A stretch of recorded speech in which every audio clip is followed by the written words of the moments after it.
Okay, I'm going to go over the homework on errors in testing and confidence intervals. And I have a few things open right now. I have my homework open, and I also have my slides from class in case I need to reference those. And then I also have my confidence interval calculators and a scientific calculator. So just open up everything you think you might need to use. It's going to be easier than trying to dig through and find what you need at that exact moment. So let's go ahead and start with question number 1. A health-focused radio show wants to determine what percentage of people in the Phoenix area are taking cholesterol medication. They ask listeners to call in and report whether or not they're taking cholesterol medication. What type of bias might be a problem? So I'm going to go back to my slides on errors in testing and bias. Let me find it. It was actually that other PowerPoint. Here we go. So the types of bias that we have would be issues related to our selection, to response, measurement, recall, and then publication. So if we look at selection, some issues here would be that our sample is not representative of our entire population, that we have people who are not responding and they're different in some way than other people who are responding. And then we have a voluntary selection where instead of doing a random selection from the population, people are really self-selecting into our survey.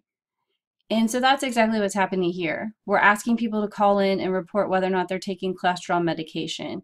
So mostly probably people who are taking cholesterol medication are going to call in. The people who aren't are probably not as likely to call in. And we're also only getting people who are already listening to a health-focused radio show. If we want to get at the whole population of the Phoenix area, we're just getting people that are already interested in health and they're self-selecting into our study. So we have some serious issues with selection here, with our sample selection. Let's go to question number 2. Researchers want to determine how many times per week people walk their dogs. They select a representative sample of 250 dog owners and ask them about their dog walking habits over the last year. What type of bias might be a problem? Okay, so my problem here tells me that this is a representative sample, so I know that I'm not having selection issues. And if I look at desirability, this really is more applicable when we're talking about social taboo type behaviors, and people might not want to be honest about that. They might want to look like they fit into whatever the social stereotypes are, so they're not likely to answer questions that go against those. And I'm talking about exercise habits, so that's not going to be applicable here. Recall is when you're asking people to recall information over a long period of time, and you're probably not getting accurate information. People will tell you what they usually do, but they can't tell you specifically what they did on a given day 6 months ago, for example. And then measurement is my last choice. So measurement is when I'm measuring something inaccurately, like I'm trying to measure blood pressure, but my equipment is malfunctioning, so all of my blood pressure readings are off by 10 points or something like that. So the issue here is going to be recall bias, because I'm asking them to recall their habits over the last year, and people are not going to remember exactly what they did. They'll remember what they usually do. So potentially recall bias. Number 3, Sally wants to evaluate the level of attachment between mother and child pairs. She sets up a room with toys and books and observes the interactions. The air conditioner in the room is not working properly and it's very hot. We can relate to this in Phoenix. The temperature of the room is an example of either confounding, sampling error, an extraneous variable, or bias. So here it's going to be an extraneous variable, and this is because I am not trying to measure the temperature of the room, but it's impacting my experiment. And the temperature is not inherently related to mother-child interaction, so it's not a confounding, because a confounding is when there's already a relationship there and it's somehow getting distorted or mischaracterized. Here, the temperature is not really related to mother-child attachment, but it's affecting it because my observation room is hot. So it's affecting my experiment, but it's not a variable that I want to measure. So in this case, it's an extraneous variable. Question 4. True or false, confounding creates an association that is not true. So let's go look at our slides on confounding. And let me just find where that's at. So confounding is when we have a variable that is related to both our exposure and our outcome. So we have relationships here between all three of these variables. And if I don't take into account my confounding variable, I'm misrepresenting what this relationship is between exposure and outcome. So my example I gave you guys was smoking, and that's related to alcohol consumption and also to heart disease. And if I don't take into account smoking, if I just look at alcohol consumption and heart disease, I'm not really understanding what this relationship looks like. So confounding mischaracterizes a relationship that already exists. It does not create a relationship that's not there.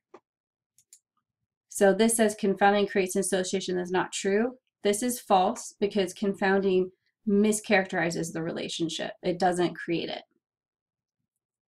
Question 5. Which of the following occurs when you reject the null hypothesis when it is really true?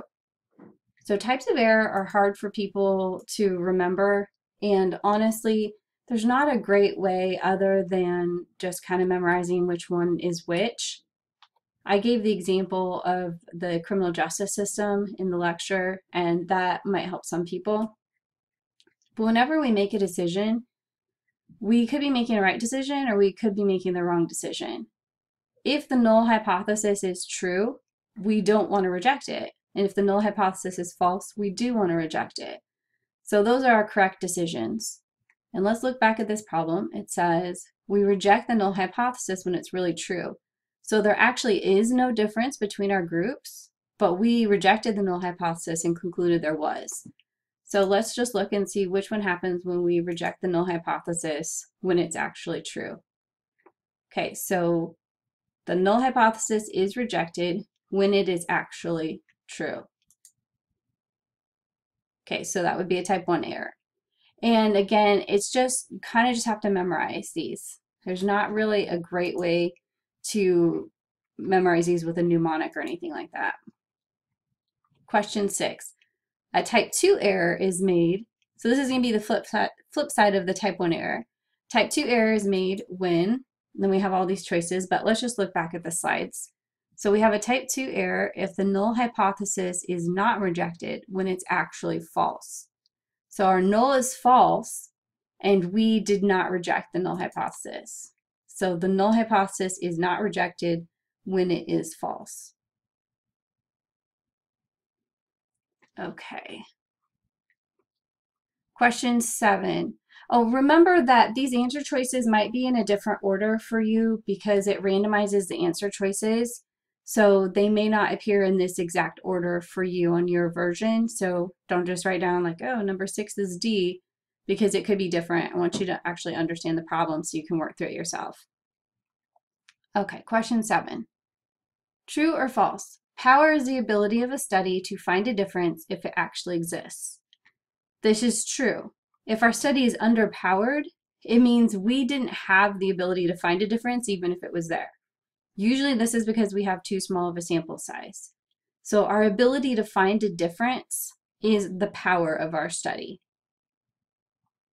Okay, so the probability, question 8, the probability of failing to reject a null hypothesis when it is false is represented by, we know it's not the p-value, because the p-value is telling us the probability that we would get the results we got if the null hypothesis is true.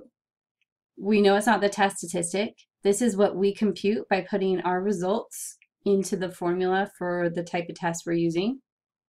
And then we have beta and alpha, and we know alpha is our significance level. So by process of elimination, this has to be beta. But let's just go to the slides and let's just find where we talk about beta.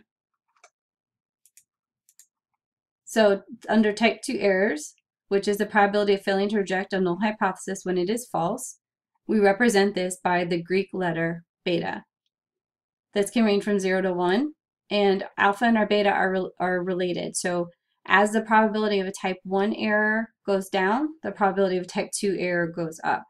Because again, we have 4 choices we can make every time we're in a situation that we're making a statistical conclusion. And we have the correct decision, and then we have the two incorrect decisions. Okay, so here, these two are correct decisions, and these two are incorrect. Hopefully we're making one of these, but we always run a risk of making one of the errors, type 2 or type 1 error. And as the chance of one goes down, the chance of the other goes up. So we balance those, and we set that balance point typically at 0.05 for our significance level.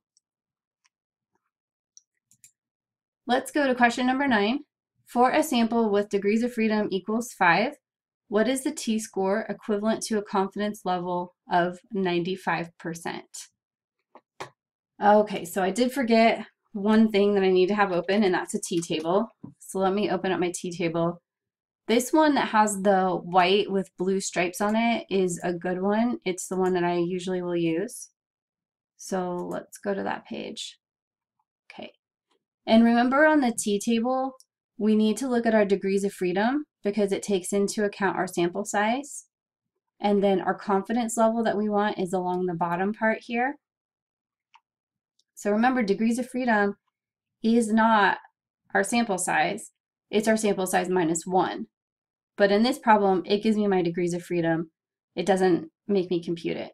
So degrees of freedom equals 5, and I want to be 95% confident.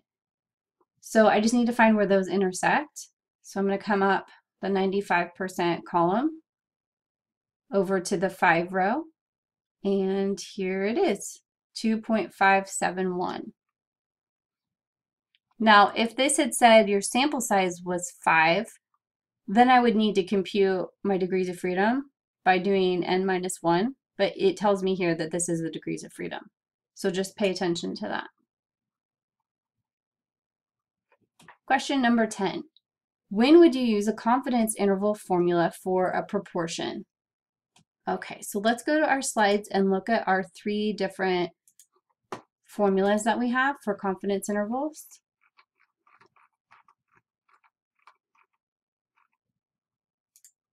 So we have 3 different situations for confidence intervals. And the first thing we're going to look at to determine which formula to use is what type of data do we have? Do we have interval ratio type data, or do we have proportion level data? Interval ratio level data, you would either have all the raw data points so that you could calculate the mean, or you would have the mean and standard deviation given to you in the problem. Proportion level data, you'll either have summary level data reported, such as 150 out of 200, or you will have percentage reported to you, like 89% of people. You cannot calculate a mean with proportion level data. If you have data given to you and it is not information enough to calculate a mean, and a mean is not given to you, that's proportion level data. So that's the first thing we figure out with a confidence interval. So once we've determined what type of data we have, the next thing we would look at is whether we use a Z or a T distribution. And if we have a sample size that is over 30, we'd use our Z distribution. And if our sample size is under 30, we would use our T distribution. But let's look back at this problem. We were on question 10. When would you use a confidence interval formula for proportion? So let's just go through and check them off. Your sample size is under 30. And we don't have anything about sample size here for proportion formula. It's just when we have proportion information reported to us. So this is not relevant. You do not know the population standard deviation. And then again, this doesn't say anything about standard deviation. It just says when we have proportion information. And then the last choice is you have summary information as a percentage or survey sample data.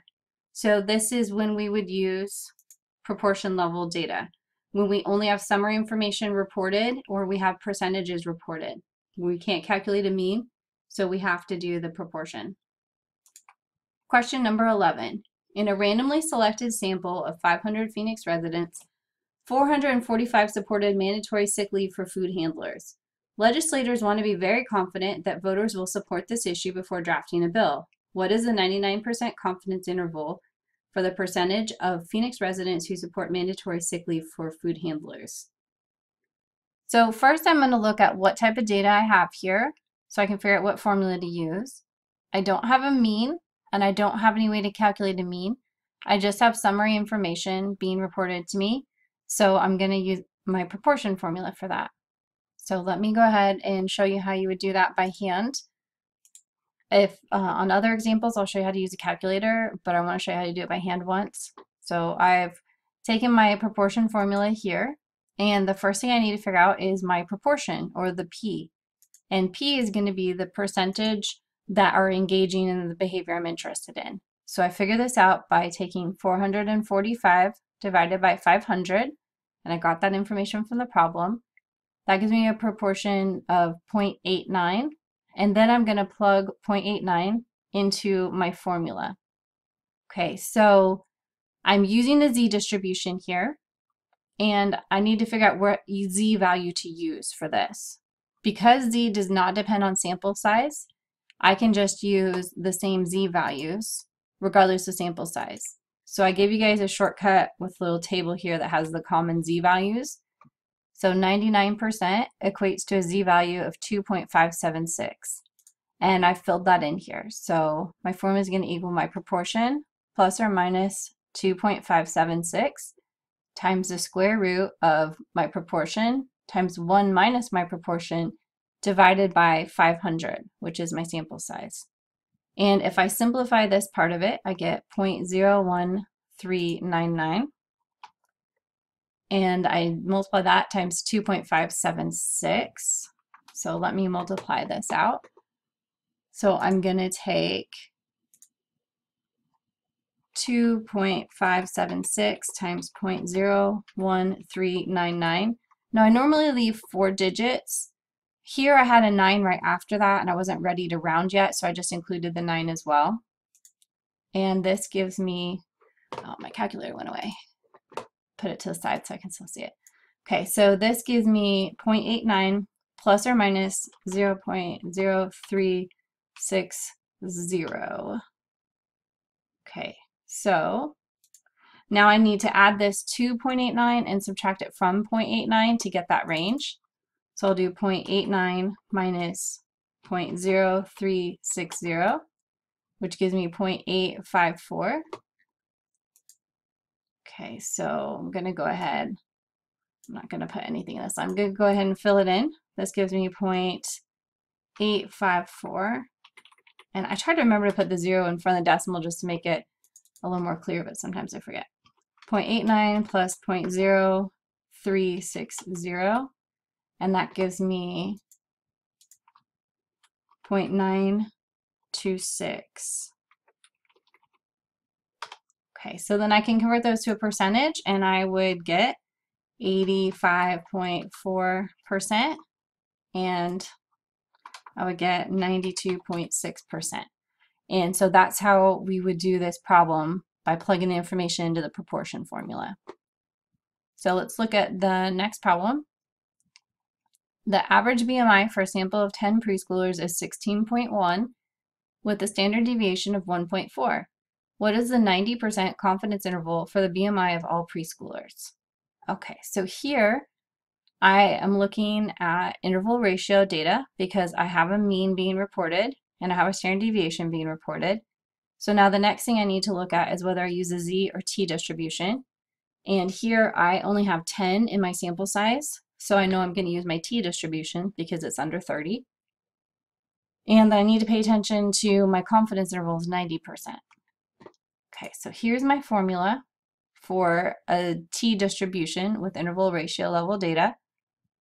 So let me plug my information into this problem. So this is going to be my mean, which is 16.1, plus or minus the t value, which I need to find, and we'll do that in a minute. And then it's going to be this divided, it's going to be multiplied times my standard deviation, which I need to look back at, is 1.4. And that's going to be divided by the square root of my sample size, which was 10. Okay, so this is my formula if I plugged everything into that. And let's go ahead and find our t value. And I can find that from my t-table that we used a few minutes ago. And here my sample size is 10, so I need to know my degrees of freedom. Remember that degrees of freedom is going to be equals to n minus 1. So if my sample size is 10, then it's going to be 10 minus 1. My degrees of freedom is going to be equal to 9 in this situation. Okay, so my degrees of freedom is 9. My confidence interval is 90. So I need to pull up my t-table to find the value that I need. And here's a t-table we used a minute ago. So on this t-table, I'm looking for the intersection of 9 and 90. So I come up the column for 90 up to 9. So 9 and 90, I get 1.833. So my t-value that I put in here is 1.88. I can't type this, 1.833. There we go. And then I need to simplify this part, and I multiply that. Okay, so let me go to my scientific calculator, and I'm going to take my standard deviation, which is 1.4, and that's going to be divided by the square root of my sample size, which was 10. And that's going to give me 0.4427. 0.4427. So then I'm going to multiply that times 1.833. That is subtracted. That's not what I want to do. Clear this out.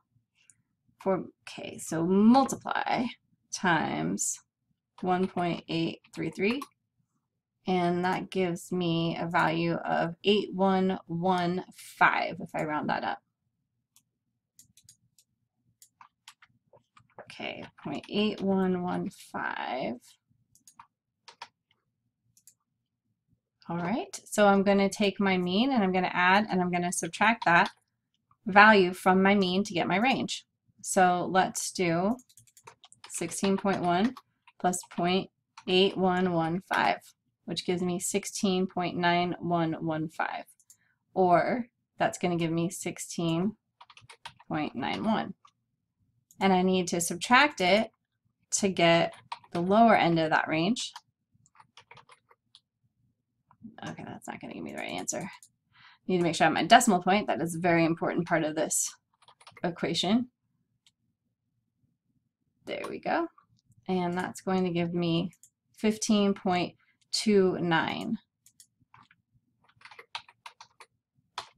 Okay, and that is going to be my confidence interval range, 90% confidence interval for the BMI for my sample of preschoolers.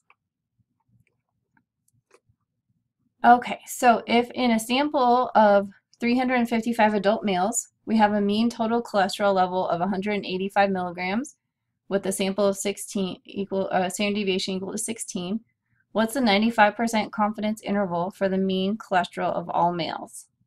Okay, so let's go back to our formulas. Well, first let's look at this problem. We need to answer if we have interval ratio level data. We do because we have a mean being reported. And then next we need to look at whether we use Z or T distribution. And here we have a large sample, over 30, so we'll use our Z distribution. So this is going to be our formula that we're going to use. And let's plug our values into this. So we have 185 as our total cholesterol. So let me just go ahead and fill these in right here. And then I have 16 for my standard deviation.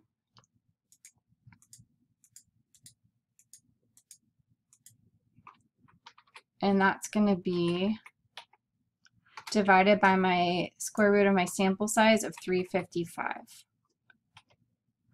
Okay, not want to do that. I just want to get rid of that little dash that was my placeholder. There we go.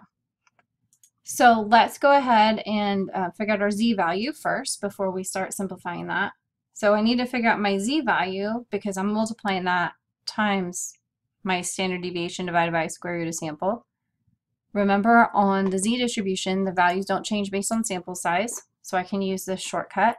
And for 95% z-value is going to be 1.96.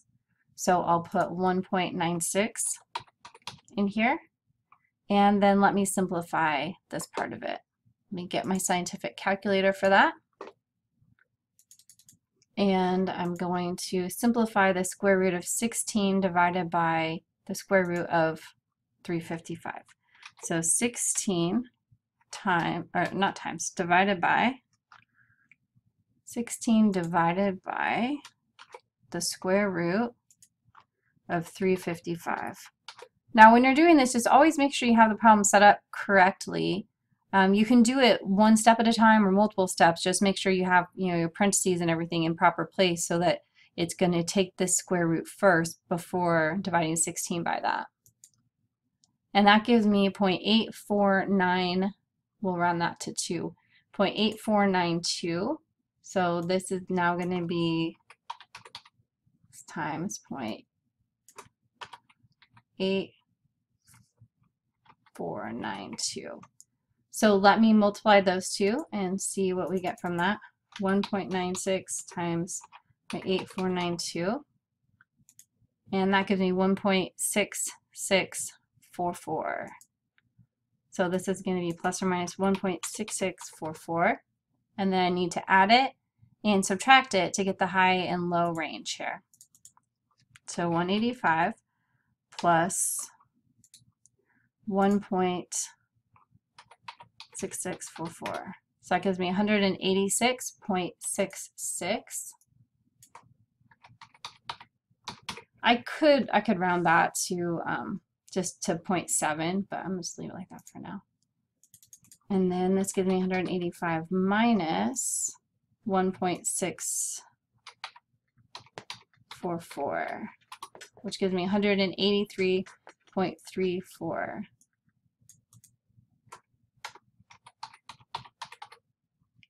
Okay, so let's go back to the problem.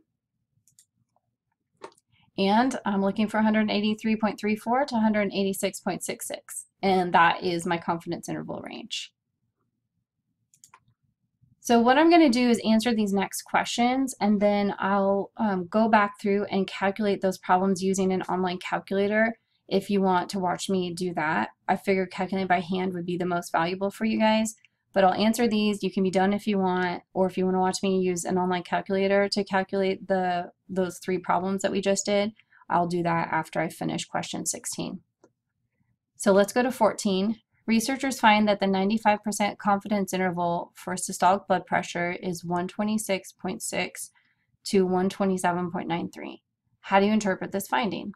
So let's just go down and check them off. We are 95% confident that the true mean for women's systolic blood pressure is between 126.6 and 127.93. Yes, we are 95% confident that that true population value is in that range. That is correct. B, there's a 95% chance that the true mean is within that range. That is not correct. That would be talking about probability and the probability that it's in there. We're just 95% confident that it's there. We're not talking about probability or chances. Remember, chance in statistics means something a little different. So that is not correct. C, 95% of the data values for women's systolic blood pressure are between that range. That is also not correct. You will hear people sometimes say that when you draw repeated samples, 95% of the time the values will be in that range. That is not correct. We are 95% confident that the true mean is between the values that we have calculated. So the only one that is correct here is the top one. 15. As you increase your confidence level, what happens to the width of your confidence interval? Well, we talked about this in class, but let me pull up a visual for you on this. Okay, so here's what happens to our confidence interval. When we're 90% confident, we have a smaller range, 95% wider, and 99% is the widest. And this kind of makes sense if you think about it. It's counterintuitive at first to most people, but if we want to be very confident that we have captured that true range or the true value, we're going to have a wider range. Let's say the true population value is, right here, for example, right here. And 90% we're not capturing it, but we know that we're not close to 100%. We know we might not be getting it. 95%, we still have a 5% chance that we're not confident we're getting it. And then with 99%, we actually did get it because we had a wider range. So if we want to be 100% confident we've captured that value, it needs to be a wider range to account for that. All right, so what affects the width of our confidence interval? Variation within the population. Well, yes, because that would influence how wide that range is going to be, and also our standard deviations are taken into account in our formula for confidence interval. So yes, sample size, that's going to be taken into account in our formula for confidence interval, right? We're taking into account sample size in that. And then let's look at our desired confidence level. Well, yes, we just talked about how our range is going to increase depending on how confident we are. So it's going to be either wider or narrower depending on how confident we are. Okay, so that is homework on confidence intervals and errors in testing. So if you want to be done, you can be done. I'm going to go show you how to calculate those 3 problems using an online calculator. So if you want to keep watching and watch that, you can do that. So let's go back to the homework problems on confidence intervals. And this is where we start. We had 1 on proportion, 1 on t distribution, and 1 on z distribution. So let's start with the proportion one. So I'm going to pull up an online calculator for proportions, and I got this from the lecture slides. This is one that I got from there. So let's look at the confidence interval for proportions. And I just need to put in the relevant information. So I need to adjust my confidence level. Here I wanted to be 99%. And then my sample size is the total size. The frequency is what I'm interested in. So this is at 445. And it's going to give me that confidence interval range for proportions. Okay, a lot faster than hand calculating it. All right, let's look at the next one. And again, I got this calculator from the slides. Make sure you choose one that says it works for t-scores if you need to use it on a t-distribution, which in this case we do because we only have a sample of 10. So my sample mean is 16.1. My standard deviation, sample size first. My sample size is 10, and my standard deviation was 1.4. And here I don't need to adjust my confidence interval because it's going to give me, or my confidence level, because it's going to just give me results for all 3 of them. Just make sure you look at the right one. So I want to know the 90% confidence interval. So I'm going to look at this one right here on the bottom. Okay, so 15.28 to 16.91. Okay. Then let me go to the last one, which is just my z distribution. And let me go to the confidence interval calculator. I don't know why it's showing up like that. Let me reload the page. There we go. Okay, so I know I'm using a z distribution because I have interval ratio level data and I have a large sample. So my sample size is 355. My mean is 185. My standard deviation is 16. And I want to know my 95%. It defaults to that, so just check it and leave it because that's what I'm using. And my true range for population mean is 183.4 to 186.66. So that's how we would use online calculators. These are all ones that I have referenced in the lecture slides. You're welcome to use them on homeworks and tests, as long as you understand what the confidence interval range is. But I wanted to show you how to calculate it by hand and then how to use the calculators. So that is everything for the homework on confidence intervals and errors in testing.